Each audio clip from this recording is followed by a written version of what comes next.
এবারের জাতীয় সংসদ নির্বাচনে ৫১টি রাজনৈতিক দল অংশ নিলেও সাফল্যের মুখ দেখেছে মাত্র ৯টি দল। বাকি ৪২টি দলের ঝুলিতে জোটেনি একটি আসনও। বড় দলগুলোর প্রবল জোয়ারে ৪২টি দলের ভরাডুবি হয়েছে। শতাধিক আসনে প্রার্থী দিলেও শেষ পর্যন্ত শূন্য হাতে ফিরেছে তারা। বিএনপি সবচেয়ে বেশি ২০৯টি আসন পেয়েছে। বাংলাদেশ জামায়াতে ইসলাম পেয়েছে ৬৮টি আসন।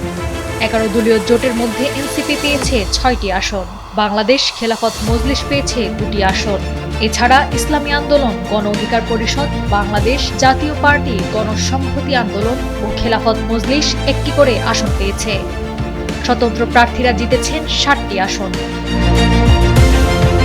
যেসব দল একটি আসনও পায়নি তাদের মধ্যে অন্যতম Liberal Democratic Party, Communist Party of Bangladesh, গণতন্ত্রী পার্টি, জাতীয় সমাজতান্ত্রিক দল জাসদ, জাকের পার্টি, সমাজতান্ত্রিক Party of Bangladesh, Bangladesh Muslim League, National People's Party, Jamiat Ulamaye Islam Bangladesh প্রভৃতি। নির্বাচন কমিশনের তথ্য অনুযায়ী দলীয় প্রতীকে প্রার্থী ছিলেন ১,৭৫৫ জন।